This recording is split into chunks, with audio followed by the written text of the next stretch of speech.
Привет, друзья! Как дела? My name is Fedor, and today we will find out how well can Mila Kunis speak Russian. Mila Kunis is an American actress, but she moved from Ukraine to America when she was 7. Of course, her parents are Ukrainian who can speak Russian. And she said in her interview that she speaks Russian to her parents. So she had that exposure in her family, and we will see how well she can actually speak it now. Maybe point out some mistakes she's making or things that you guys, Russian learners, can take away from her Russian and kind of adapt to your own Russian as well. Before we get to Mila, guys, join our 30-day speaking challenge. We start on September 14th. If you guys want to learn how to speak Russian better, use better vocabulary, understand spoken Russian better, and things like that, join us with the first link in the description. And now on to Mila. Мила, вы можете произнести что-нибудь по-русски? Я слышал, что вы неплохо владеете языком. Ай, спасибо. Вы знаете, я только говорю с родителями. Я приехала в Америку в 7 лет. 7-8 лет, так что я перестала учить русский язык в конце первого класса. Так что я не могу писать, я капельку читаю. А говорить я могу. У вас великолепный русский. So that was a little bit of a short story about her Russian. So let's hear that again, and I'm going to point out a couple of things that I have heard in this Я interview. приехала в Америку в 7 лет. 7-8 лет, так что я перестала учить русский язык в конце первого класса. Так что So one thing that I want to point out, one thing that I want to mention before we even start doing this, her Russian is great because see, it's not even about how well she can speak, how grammatically correct she sounds, but it's what she is saying and if she can say her thought properly. So she's talking about her Russian and talking to her parents, and then stopped to learn Russian when she was in the first grade. So she can convey her thoughts incredibly well.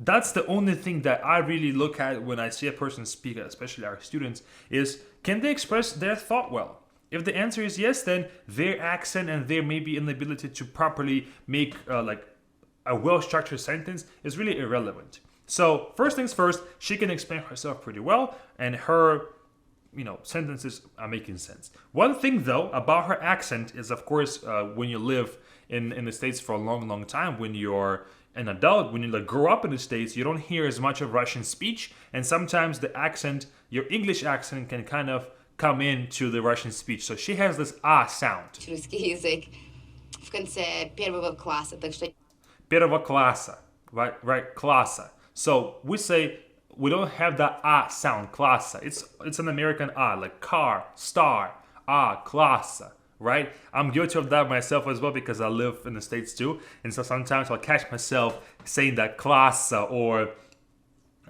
what else? Lampa instead of just lampa. So it's our Russian is not as it's more like It's less open sound and it's more like subtle. Same is she's gonna say the same a couple more я times. не могу писать, я капельку. Писать, see, писать, so it's gonna be писать. It's gonna be it's less stressed, it's less enunciated. But, of course, that's just like a minor thing. Читаю. А говорить я могу. У вас великолепный. So that was the only thing that I want to point out from this interview because it's only 15 seconds. All right, so let's now move on to another one, which is 4.5 minutes actual interview with Mila Kunis. Okay, let's see and point out a couple of things here and there. Of course, trying to take away things from her Russian. Да, я его видела первый раз в прошлой неделе. One thing, so she says в прошлой неделе, when in fact we have to say на прошлой неделе. So it's a little mistake in a preposition. However, in English, we don't even say in last week, in last month. We just simply say last month, last week, right? So that difference in grammar and in the approach of languages is where she would have a little bit of mistakes here and there, but of course, it's all still understandable. So for all of you guys learners, make sure that you learn proper prepositions whenever you learn how to tell time and how to talk about, last week, last month, yesterday, in a year, last year, things like that. Because for example, we say на прошлой неделе, which is like on last week, but we say в прошлом месяце, in last month. So what's the difference between a week and a month? There's not really much difference, but in Russian we do separate the prepositions from each. So just a small thing for you guys to remember and to take away. Нужно верить, что это серьезная вещь. Когда заходишь на работу, нельзя думать, что это про маленького тедди-бэра. Нужно думать и верить, что это как настоящий человек. А то, если я не буду верить, вы не будете верить. Если вы не будете верить, кино не работает. Как можно оставаться серьезной, глядя на Марка Уолберга, когда он разговаривает с этими людьми? Вот твоя работа. Я поумерла, Да. So no comments right there in that letter section because she wasn't making mistakes like that, and her vocabulary is very good, very good. I think if you go back to the video that we made about Mila Jovovich, right here in the information card, Mila Jovovich is going for much easier vocabulary than Mila Kunis. She's going for much more complicated sentence structure. I would guess that maybe she speaks more Russian than Mila Jovovich. I'm not sure exactly, but you can tell that she is using her Russian a lot in her everyday life because certain sentence structures are more complex and she's not making mistakes in that, which is awesome. Let's go for a few more minutes, and there's going to be a couple of things there that I think all of you guys can also take away. Начинал мне про это говорить, когда мне было, наверное, 22-23 лет. Или года, как это сказать? Года. Okay, so right there. Извиняюсь, мама. So she says 22-23 лет. Of course, in Russian, our quantity of 1 from 2 to 4 and 5 and onwards all have different changes that the word has to undergo. So with the age, if your age ends on 1, like 21, we say год, right? So the word is год. If it's 2 to 4, it ends on 2, 3 or 4, it's года. So 22 года. And then if it's 5 and onwards, including a 0, it's лет. So 25 лет, 25 years. So as you can see, год, года, and лет, 3 words. Well, of course, in English, we only have years. I was 21 years old, I was 24 years old, I was 30 years old. So it doesn't really change. And she's getting that confused, which is not that big of a deal, but still, for all of you guys, know that, our age word changes if the last digit changes. Это все время говорю, лет и год, я не понимаю, как это переделывается. But anyways, okay, 22-23. И он сначала мне начал про это говорить и спросил меня, про кого я думаю будет хорошая в эту роль. Которым 28-29, в 30 лет женщина, которая может делать комедию. И мы начали говорить про людей, которые мне нравятся, которые были очень смешные, я думала. И чем больше времени прошло, чем старше я стала.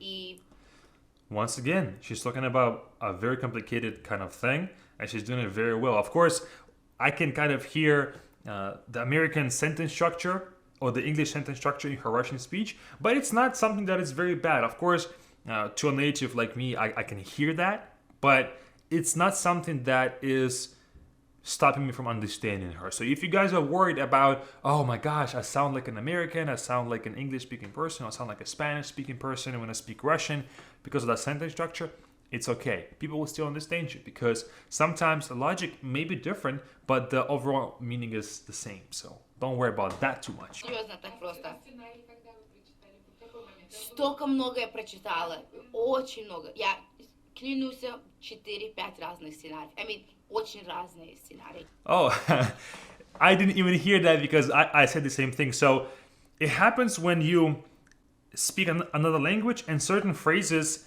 that are kind of like filler words, like I mean, or anyway. You guys probably heard that before. She also said, okay, anyway, and then she continued with her thought in Russian again. And now she says, I mean, in English. Those words are kind of filler words and they're not like meaning carrying words. So she replaced a Russian word with an English automatically, subconsciously, without even thinking about it.